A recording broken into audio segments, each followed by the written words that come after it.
आप देख रहे हैं BHBC न्यूज। कि आरक्षण देश का विनाश कर रहा है, आरक्षण खत्म होना चाहिए। चाहे मुझे इंडिया गेट के चौराहे पे फांसी दे दो, मैं इस बात से भी नहीं डरता। दुनिया सदी के सबसे बड़े संकट से जूझ रही है। जी हाँ, कोरोना वायरस का संकट जिसने दुनिया के हर देश पर हमला किया। ये महामारी एक ऐसा रूप बन के आई जो ना तो किसी को दिखी और ना ही किसी को जल्दी से महसूस हुई, लेकिन धीरे धीरे इसकी चपेट में दुनिया के हर छोटे बड़े देश आते गए और अर्थव्यवस्था किस तरीके से डगमगाती चली गई, उसका अंजाम आज भारत को बुरी तरीके से भुगतना पड़ रहा है। यानी कि हमारी अर्थव्यवस्था -23 के लगभग में जा चुकी है और अब जो अर्थव्यवस्था को उठाने की बात है वो उद्योगपतियों के ऊपर सबसे बड़ा बोझ है। लेकिन इसके साथ ही अगर बात करें भारत की, तो भारत में आरक्षण भी एक अपने आप में सबसे बड़ा मुद्दा है जो अर्थव्यवस्था में अपना सबसे बड़ा रोल निभाता है। नमस्कार, मेरा नाम है दीपांश और आप देख रहे हैं BHBC न्यूज़। इस वक्त हमारे साथ मौजूद हैं खास मेहमान राजेश गुप्ता जी, जो खुद भारत लोक सेवक पार्टी के राष्ट्रीय अध्यक्ष हैं। सर, स्वागत है आपका BHBC न्यूज़ में। धन्यवाद। सर, भारत लोक सेवक पार्टी का सबसे बड़ा एजेंडा, सबसे बड़ा मुद्दा और सबसे बड़ी बात जो आप लोग करते हैं वो आरक्षण मुक्त भारत, यानी कि आरक्षण क्यों होना चाहिए। क्या आपका मुख्य उद्देश्य है और जनता तक क्या आप बात पहुंचाना चाहते हैं? अभी दीपांशी जी आपने बात कही है कि देश की अर्थव्यवस्था चरमरा गई है। जी, हमारा जो उद्देश्य है जी, आरक्षण को लेकर भी, ये हमको बहुत पहले से दिखाई दे रहा था। कोरोना की वजह से ही खाली अर्थव्यवस्था चरमरा गई है ऐसा नहीं है। जी, अर्थव्यवस्था ने चरमराना शुरू कर दिया था बहुत पहले से ही। और मैं आपको जो बता दूं, जब 2012 में डॉक्टर मनमोहन सिंह की गवर्नमेंट थी, उसी वक्त से देश के अंदर मंदी का दौर चल गया था। और आज उस सब चीज़ों का जो है प्रभाव एकदम से पड़ना शुरू हो गया है और कोरोना ने भी अपना एक रोल अदा किया, बड़ा एक भूमिका निभाई है।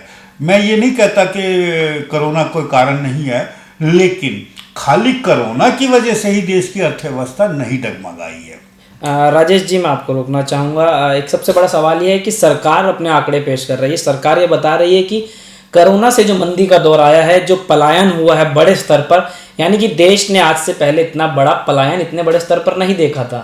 तो हो सकता है कहीं ना कहीं ये चीज़ें जो अब बेरोजगारी बढ़ी है उसके चलते कहीं ना कहीं हर चीज़ में बढ़ोतरी आई है, यानी कि खर्चे बढ़ गए हैं, लोगों के लिए ज़रूरतें बढ़ गई हैं, लेकिन इनकम ऑफ सोर्स जो है कहीं ना कहीं वो कम है। वो अभी भी उतना ही है जितना लिमिटेड पहले था, लेकिन खर्चों में बढ़ोतरी हुई है, हर चीज़ें बढ़ गई हैं, मजदूरी बढ़ गई है। तो कहीं ना कहीं जो चीज़ें हैं, क्या आपको लगता है कि कोरोना, जो सरकार जिस तरीके से बता रही है कि कोरोना सबसे बड़ा कारण है?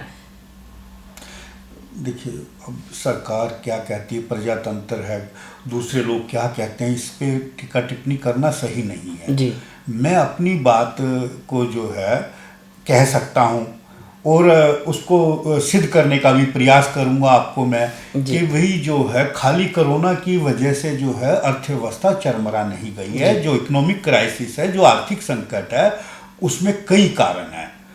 सबसे बड़ा जो सवाल है सरकार की का लेके चलते हैं, सरकार की आमदनी कितनी है और सरकार का खर्चा कितना है। क्राइसिस तभी आएगा, संकट तभी आएगा तब हमारी आमदनी कम होगी और खर्चा ज़्यादा होगा। दो कारण, एक तो सरकार को जो खर्चा मजबूरी है करना पड़ेगा, वो तो करना ही करना है, पर जो सरकार अपव्यय करेगी, वेस्ट करेगी, उसका क्या सॉल्यूशन निकलेगा। सरकार की आमदनी का सोर्स क्या है, सोर्स ऑफ इनकम सरकार का क्या है, वो है टैक्सेस, कर। जी बिल्कुल। लोग सोचते हैं कि इनकम टैक्स से ही सरकार की आमदनी होती है, बिल्कुल गलत बात है। इनकम टैक्स तो मेरे विचार से शायद इतना भी ना मिलता हो कि जो इनकम टैक्स डिपार्टमेंट में है उनकी तनख्वाह भी निकल जाए। जी, सरकार का मेन सोर्स ऑफ जो कर है, टैक्स जो है, वो है आपका पेट्रोल डीजल और जो प्रोडक्ट है, ऐसी कोई भी पैदा नहीं है, मतलब जो भी इंडस्ट्री प्रोडक्ट करेगी, पैदा करेगी, उस पर टैक्स ना हो। जी, जीएसटी के रूप में लगा लीजिए। फिर आपका ट्रांसपोर्टेशन सिस्टम है, रोड टैक्स है, टोल टैक्स है, व्हीकल टैक्स है, कहीं हर चीज़ पे, बिजली पे टैक्स है। ऐसी कोई चीज़, मतलब टैक्स गिनाने में ही पूरा इंटरव्यू खत्म हो जाएगा अगर टैक्स में गिनाने लगूं तो। जी। सरकार के पास ये सोर्स ऑफ इनकम है।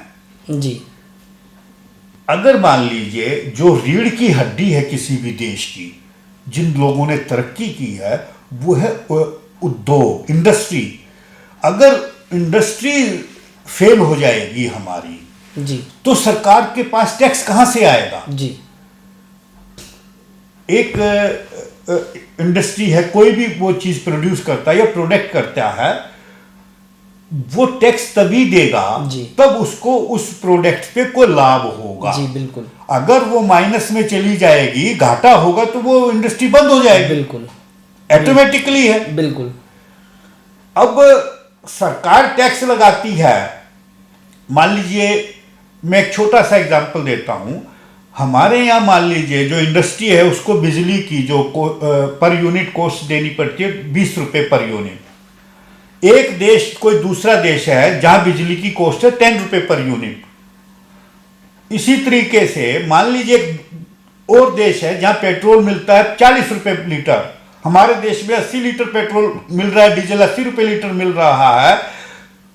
तो जो ट्रांसपोर्टेशन कॉस्ट होगी, रॉ मटेरियल की कॉस्ट होगी, जब जो फिर फिनिश प्रोडक्ट होगी, आप इस बात को ऐसे ही समझ लीजिए, किस देश में जहां 10 रुपए यूनिट बिजली होगी, जहां डीजल और पेट्रोल की प्राइसेस कम होगी, तो जो फिनिश प्रोडक्ट होगा इंडस्ट्री का, किस देश में मंदा बनेगा? हमारे देश में कम लागत लगेगी कि दूसरे देश में लगेगी? जी। तो हमारे उद्योग धंधे का फेल होने का कारण एक कोरोना नहीं है खाली। राजेश जी, आपका मानना यह है कि सबसे बड़ी जो चोट पहुंची है इस दौर में, यानी कि संकट के इस दौर में, एक तरफ जहां कोरोना ने तो अपनी चोट दी ही देश को, लेकिन जो सरकार की नीतियां हैं उस पर आप सवाल खड़े कर रहे हैं कि जिस तरीके से इंडस्ट्री को सरकार को बचाना चाहिए, जो पॉलिसी लानी चाहिए, समाधान नहीं आ रहा। पॉलिसी बन चुकी है लेकिन समाधान उद्योगपतियों तक नहीं पहुंच पाया। मैं आपको एक और बता दूं बात, उद्योगपतियों को कॉस्ट ऑफ प्रोडक्शन घटाने की जरूरत है। सरकार की ऐसी पॉलिसी होनी चाहिए जिससे उनकी कॉस्ट, जो वो प्रोड्यूस करें कोई भी चीज, उसकी कॉस्ट, कंपटीशन है, इंटरनेशनल कंपटीशन है पूरी दुनिया के अंदर। और ह्यूमन साइकोलॉजी है, ये एक मानव स्वभाव है, वो चीप एंड बेस्ट, सस्ता और बढ़िया खरीदना चाहता है। जिसका सस्ता माल होगा, बढ़िया होगा, उसी का जो है परचेज किया जाएगा। हमारे यहाँ मान लीजिए कोई भी प्रोड्यूस कम करते हैं, वो दूसरे देशों के कंपैरिजन में कॉस्टली बनेगा, तो हमारा माल कैसे बिकेगा? जब इंडस्ट्री का माल किसी का नहीं बिकेगा तो इंडस्ट्री बंद हो जाएगी, और जो एम्प्लॉयमेंट उस इंडस्ट्रीज के अंदर वो खत्म हो जाएंगे। टैक्स सरकार कहां से लेगी जब कोई माल ही नहीं पैदा होगा? तो कहां से सरकार के पास टैक्स आएगा? ये जो इकोनॉमिक क्राइसिस है वो इस वजह से है। और ये इकोनॉमिक क्राइसिस जो है वो मैंने पहले एक्सप्लेन किया आपको, ये 2012 से 13 से चालू हो गया था। ये खाली आज का नहीं है। लेकिन जो सरकार की ये जो है कोई भी, और इसके लिए जो सबसे बड़ा कारण है, अब सरकार जो टैक्स लेती है और सरकार जो टैक्स लेती है उसके बदले में सुविधाएं क्या दे रही है? सरकार की जो मैं समझता हूं 3 बेसिक चीजें जो है सरकार को, जनता को सही क्वालिटी की प्रोवाइड करनी चाहिए, जिनके अंदर अच्छी क्वालिटी। सबसे पहली बात तो शिक्षा का अधिकार हर बच्चे का है, एजुकेशन का, और वो क्वालिटी की होनी चाहिए। क्या सरकारी स्कूलों का हाल है मुझे बताने की जरूरत नहीं है। दूसरा, चिकित्सा व्यवस्था जो है सरकार की, जो प्राइवेट ये सरकारी हॉस्पिटल हैं उनका क्या हाल है, क्या सरकारी अस्पतालों का हाल है, ये सब हम जानते हैं।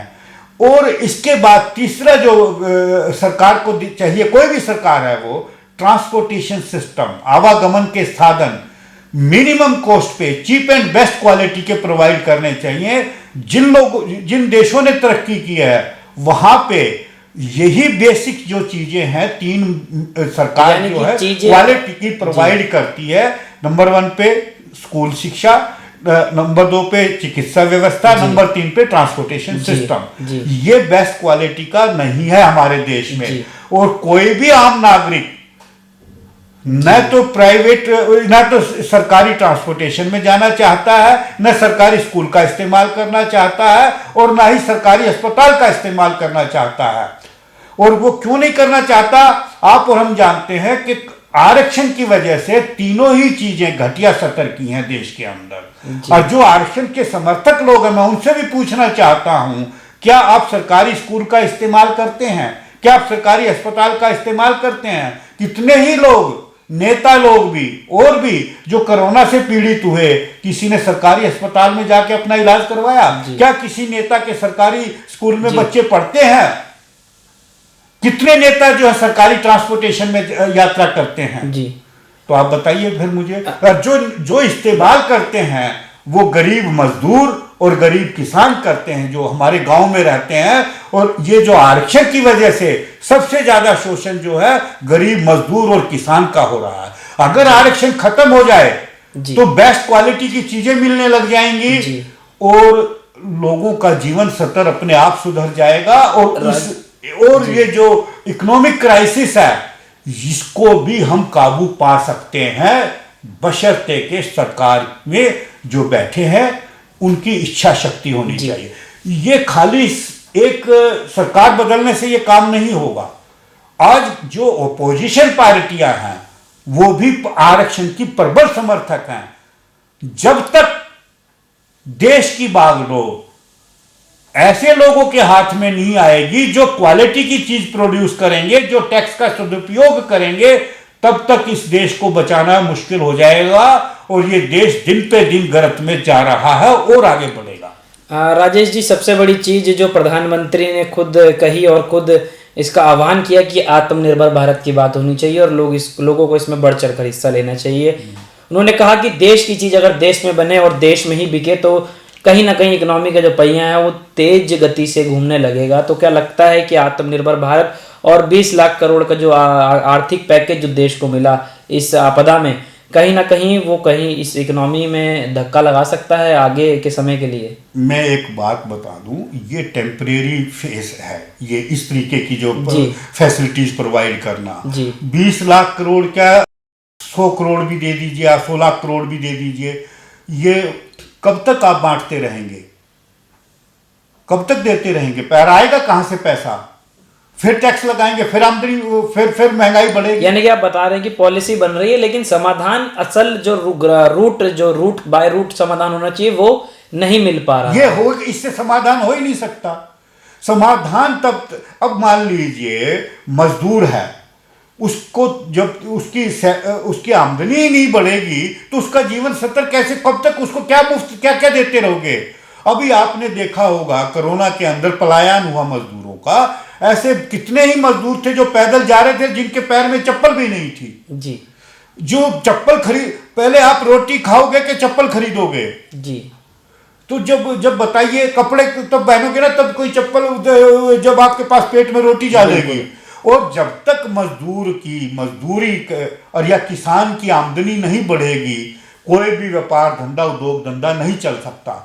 हमारे देश में सबसे ज्यादा शोषण आज जो हो रहा है, सबसे ज्यादा क्राइसिस जो है वो मजदूर और किसान का हो रहा है। और उसके अंदर जो सरकार को उनको फैसिलिटीज देनी चाहिए, सबसे पहले मैंने बताया शिक्षा की और उसके बाद चिकित्सा की।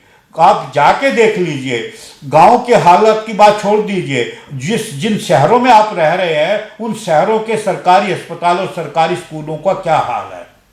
जी, और सरकारी ट्रांसपोर्टेशन का भी शहर के अंदर क्या हाल है, गांव की तो बात ही छोड़ दीजिए। जी, राजेश जी, एक सबसे बड़ा अहम बात जो हमारे मन में है कि इस लॉकडाउन के दौरान और इस कोरोना वायरस संकट के दौरान सरकार का ध्यान बहुत ऊंचे तबके पर भी गया, यानी कि लोन के रूप में उनको देने का कि आप इंडस्ट्री को दोबारा रीडेवलप कीजिए इस हेल्थ इमरजेंसी के पेंडेमिक के दौर में। और साथ ही जो मजदूर लोग थे, यानी कि जो छोटे तबके के लोग हैं, उन तक भी सरकार ने राशन पानी और जो जनधन खातों में पैसे पहुंचाने की बात थी, वो भी कहीं ना कहीं उसको भी मुकाम तक पहुंचाया सरकार ने, लेकिन मिडिल क्लास की नौकरियां चली गई, उस तरफ किसी का ध्यान नहीं है। और सबसे बड़ी बात कि अगर जब तक मिडिल क्लास स्टेबल नहीं हो पाएगा हमारी इकोनॉमी में, तो इकोनॉमी का पहिया क्या आपको लगता है कि ठीक से चल सकता है? चाहे आप इंडस्ट्रियलिस्ट को बहुत मोटा लोन दे दीजिए, या फिर बहुत छोटे लोगों को, मजदूर लोगों को, किसान लोगों को, या और नीचे तबके के लोगों को ध्यान दे के राशन दे दीजिए, जनधन खातों में पैसे भेज दीजिए, लेकिन जब तक मिडिल क्लास की बात आए तो उस पर क्या कहना है आपका? आपने बात जो कही उसको समझने की जरूरत है, दोबारा फिर मेरी बात को। जी। मिडिल क्लास जो है, जो बात आप कह रहे हैं, 90% केसेज में या तो बहुत छोटा व्यापारी है जी, या वो नौकरी करता है जी, सरकारी या प्राइवेट। अब प्राइवेट नौकरी उसकी नहीं होगी और उसका व्यापार उसका ठप हो चुका है जी, तो उसको वो तो ज्यादा क्राइसिस में हो ही गया है। बिल्कुल। और लेकिन उसका समाधान तो तभी निकलेगा जब उद्योग धंधे चलेंगे। अब आप उद्योग धंधे तब तक नहीं चल सकते तब तक के हर व्यक्ति की, जो बात आप कह रहे हैं मैं उसको आगे बढ़ा रहा हूं, परचेजिंग पावर, उसकी क्रय शक्ति, उसकी खरीदने की शक्ति, उसकी आमदनी नहीं बढ़ेगी तो कैसे जो है काम चलेगा। इंडस्ट्री का माल नहीं बिकेगा और इंडस्ट्री का माल, हमें ऐसी इंडस्ट्रियां लगानी पड़ेगी जो विदेशी में कंपीट करे, विदेशों में हमारा माल बिके। आज जो है पूरा देश एक जो है जिसे कहते हैं वर्ल्ड जो है, एक पूरा एक संसार एक गांव की तरह से हो गया है। आप रोक नहीं सकते दूसरे देशों की चीजों को अपने देश में बेचने से, या दूसरे देशों की इंडस्ट्री को आने से रोकने से, उनके माल को आने से। और हमको अपना माल दूसरे देशों में कैसे बेचना है, जब तक के हमारे यहाँ जो है कॉस्ट ऑफ प्रोडक्शन इंडस्ट्री की कम नहीं होगी, हम दूसरे देशों में अपना माल नहीं बेचते। जब हमारा माल नहीं बिकेगा तो इंडस्ट्री नहीं चलेगी, इंडस्ट्री नहीं चलेगी तो नौकरियां नहीं आएंगी, बिल्कुल, मजदूर को मजदूरी नहीं मिलेगी। जब नौकरी, अब क्या हो रहा है हमारे यहाँ, बहुत सारे जो क्वालिफाइड बच्चे हैं या तो विदेशों में दर दर की ठोकरें खा रहे नौकरी पाने के लिए, मजदूर भी जो है इवन जो है विदेशों में ही जो है मजदूरी करने के लिए पलायन कर रहे हैं। हमारे यहाँ तो ठप हो गया ना सबका सब मामला। और इसके लिए सरकार की गलत नीतियां जिम्मेवार है। खाली सरकार नहीं, जो अपोजिशन की पार्टियां हैं, जो आरक्षण की समर्थक पार्टियां हैं, वो भी इस बात को नहीं समझेंगी जब तक कि आरक्षण देश का इस वक्त विनाश करने पे लगा हुआ है। और आरक्षण, जहां तक मैं समझता हूं, reservation is the root cause of each and every problem of the country. अगर आरक्षण को समाप्त कर दिया जाए, मैं ये पूरे विश्वास के साथ कह सकता हूं, देश विश्व शक्ति बनेगा और देश की हर चीज, सोने की चिड़िया जैसे हम पहले कहते थे, पूरे दुनिया के अंदर भारत का नाम होगा। भारत में ऐसी कोई चीज नहीं जो बन नहीं सकती और जो कि किसी हम समस्या का हल नहीं कर सकते। हमारे अंदर कैपेबिलिटी है, कैपेसिटी है, उसका हम सदुपयोग नहीं कर रहे हैं। मुझे इससे ज्यादा मैं क्या बोलूं। राजेश जी, सबसे बड़ी बात, हम देश की राजधानी दिल्ली में बैठ के आप ऐसा सोच रहे हैं, आप ऐसा बता रहे हैं दर्शकों को कैमरे के माध्यम से कि आरक्षण सबसे बड़ी जड़ है हमारी नीतियों को खराब करने की, या फिर जो हमारे ऑपरेशन से सरकार की तरफ से हो रहे हैं उसको खराब करने की। लेकिन अगर हम देश की राजधानी दिल्ली से 1000 किलोमीटर दूर की बात करें, उड़ीसा की अगर बात करें, मध्य प्रदेश के गाँव की बात करें या राजस्थान की बात करें, तो आज भी वहाँ पर ऐसे हालात हैं कि लोगों का शोषण हो रहा है, कहीं जातियों का शोषण हो रहा है, उन लोगों को आगे नहीं आने दिया जाता है। तो कहीं ना कहीं सरकार इस चक्र में फंस कर भी आरक्षण को कहीं ना कहीं सेफ रखती है, एक सेफ साइड में रखती है कि वो लोग आगे आए, अभी भी मौका मिले। मैं आपसे इत्फाक रखता हूँ, सहमत हूँ दीपांशी जी, बात को समझने की जरूरत है। आरक्षण लागू किया था 10 साल के जी, और आरक्षण इसीलिए लागू किया गया था जो जातियां बहुत पिछड़ी हुई थी या जिनको आगे आने का मौका नहीं मिल रहा था, खासकर शेड्यूल ट्राइब, जो शेड्यूल कास्ट के जो लोग, आदिवासी लोग और दलित लोग हैं, और उनका एक रिप्रेजेंटेशन 10 साल के लिए आरक्षण में इसीलिए दिया गया था, जो कि विधानसभा में था, लोकसभा में था, पंचायत में था और एडमिनिस्ट्रेशन में भी था, सारे सिस्टम में था, प्रशासन में आ गए थे सब लोग 10 साल के अंदर अंदर। और उनकी ये ड्यूटी बनती थी, अगर किसी के अंदर, मतलब किसी जगह पे, जैसे आपने नाम लिया, उड़ीसा के अंदर भी आरक्षण से जो है एम्प्लॉय सब जगह भर्ती हैं। अगर किसी बच्चे के अंदर क्वालिटी है, वो क्वालिफाइड है और उसको विशेष जाति का होने की वजह से आगे आने का मौका नहीं दिया जा रहा है, या आदिवासी या दलित है वो और वो क्वालिफाइड है, तो उनकी ये ड्यूटी बनती है कि उसके बात को आगे बढ़ाया जाए और उसके मुद्दे को उठाया जाए। किस लिए बैठे हैं विधानसभा में, किस लिए बैठे हैं लोकसभा के अंदर, किस लिए आप दूसरे पुलिस प्रशासन में हैं, आप कोर्ट कचहरी के अंदर हैं, आप हर जगह हैं आरक्षण के जो वजह से। फिर वो क्यों नहीं 70 साल से 72 साल से आप आ रहे हो, फिर आप दलित के साथ अत्याचार होता है तो आप क्यों नहीं उस मुद्दे को उठाते हो, क्यों नहीं हाईलाइट करते हो? ये बिल्कुल गलत बात है। तो कहने का मतलब ये है कि कहीं ना कहीं सरकारें अपने सिर्फ अपना साम्राज्य बढ़ाने में लगी रहती है। सरकार अब सिर्फ अपना पल्ला झाड़ने के लिए कि हम तो दलितों को ऊपर उठा रहे हैं, उतना ही जिम्मेदार ये सरकार की झूठी बात है। और इस वजह से बहुत सारे सरकारी संस्थान बंद होते जा रहे हैं। सरकार पैसा कहां से लाएगी जब होगा ही नहीं तो? सरकार का अपना खर्चा नहीं चल रहा।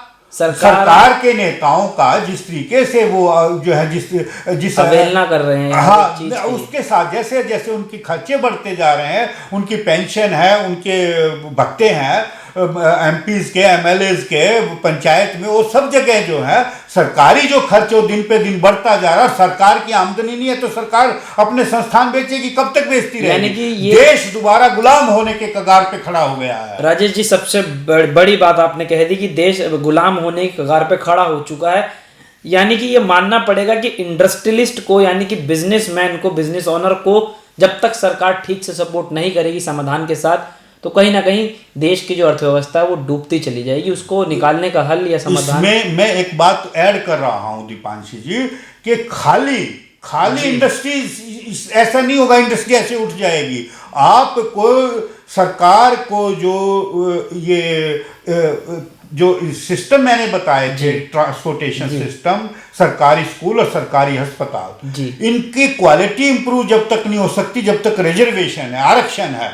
एक इंडस्ट्रीज वाला है, वो जो है ये चाहता है उसके बच्चे प्राइवेट स्कूल में पढ़े हैं, उसका इलाज जो है प्राइवेट अस्पताल में हो जब बीमार हो, और वो प्राइवेट ट्रांसपोर्टेशन सिस्टम, और वो इंडस्ट्री वाला अपने खर्चे भी तो ऐड करता है इन सब चीज़ों के। अगर सरकार द्वारा प्रोवाइड की हुई फैसिलिटी इक्वल क्वालिटी की मिलने लगेगी तो नेचुरली सबका खर्चा कम हो जाएगा और कॉस्ट ऑफ प्रोडक्शन कम हो जाएगी, व्यापारी भी अपना प्रॉफिट कम कर देगा, मजदूर को भी क्वालिटी की चीजें मिलेंगी, सब इक्वलिटी पे आ जाएंगे जी।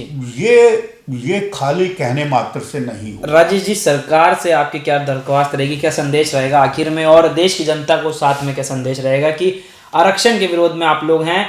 हो सकता है तमाम सरकारें, तमाम पार्टियां और तमाम लोग देश के आपके विरोध में खड़े हो जाएं कि आप आरक्षण के विरोध में हैं, लेकिन आरक्षण के विरोध में क्यों हैं? संक्षेप में आप एक बार मैं बता दूं, हमें वेरे को किसी जाति समुदाय के लिए या किसी जाति के लिए नहीं लड़ रहा है, किसी जाति समुदाय के विरोध में मैं नहीं लड़ रहा। मुझे अपना भारत देश प्यारा है और मैं इसके लिए अपनी जान तक देने के लिए तैयार हूं। मैं जो बात कह रहा हूं देश के हित में कह रहा हूं। कोई भी आके ये कह दे आरक्षण देश के हित में है, मैं सबसे पहले झंडा उठाऊंगा कि आरक्षण होना चाहिए। आरक्षण देश के हित में नहीं है तो मैं सबसे पहले उसका विरोध करूंगा कि आरक्षण देश का विनाश कर रहा है, आरक्षण खत्म होना चाहिए। चाहे मुझे इंडिया गेट के चौराहे पे फांसी दे दो, मैं इस बात से भी नहीं डरता हूं। मैं आरक्षण के विरोध में बोलता रहूंगा। कोई सिद्ध करके बताए कि आरक्षण देश के हित में है।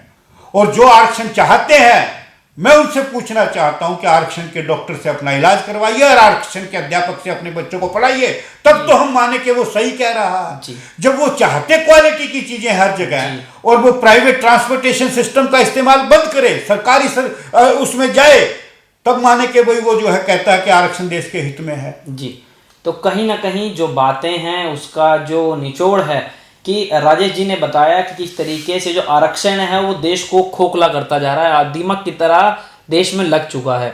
और अगर कोई ऐसी बात कहता है या सिद्ध करके दिखाता है कि अगर आरक्षण देश के हित में है, देश की अर्थव्यवस्था, देश की सारी व्यवस्थाएं, देश का लॉ एंड ऑर्डर अगर अर्थव्यवस्था सुधर सकता है, तो उसको ये बात सिद्ध करनी होगी। तो राजेश जी जैसे तमाम और लोग जो इनके साथ जुड़े हुए हैं, और जो भारत लोक सेवक पार्टी का जो सबसे बड़ा एजेंडा है कि आरक्षण होना ही नहीं चाहिए, क्योंकि इक्वालिटी का हक सबको है, हर देश को है, देश के हर नागरिक को होना चाहिए, तभी देश की अर्थव्यवस्था का पहिया तेजी से घूम सकता है। आप एक छोटी सी बात लास्ट में मैं पूछना चाहता हूँ, मुझे ये बता दीजिए, एक माइनस वाला डॉक्टर है जिसके माइनस में चले गए, आज की तारीख में तो ये हो रहा है कि माइनस भी नंबर आएंगे तो डॉक्टर बना दीजिए, एडमिशन दे दीजिए, और एक 90% वाला है तो कौन बढ़िया डॉक्टर बनेगा? जी, तो कहीं ना कहीं आरक्षण इसमें अपना बहुत खतरनाक रूप से हम इसको बोल सकते हैं कि रोल निभा रहा है, देश को खोखला करने में, देश की जड़ों को खोखला करने में। लेकिन सरकार तक ये बातें, तमाम बातें बहुत बार पहुंचाई जा चुकी, जी भी आवाज को उठा रहे हैं, लेकिन सरकार कब सुनेगी? और तमाम दर्शक ये आवाज़ सुन रहे हैं आपकी, और साथ ही जो बातें हैं आगे किस तरीके से ये बातें और बढ़ेंगी और क्या निचोड़ आएगा इसका, किस तरीके से राजेश जी जैसे तमाम लोग, और राजेश जी ने जिस तरीके से एक बीड़ा उठाया है कि इक्वालिटी होनी चाहिए देश में समानता का अधिकार सबको है, तो समानता पूरे तरीके से देश में होनी चाहिए। कैमरा पर्सन वैभव के साथ दीपांश, BHBC न्यूज़। आप देख रहे हैं BHBC न्यूज।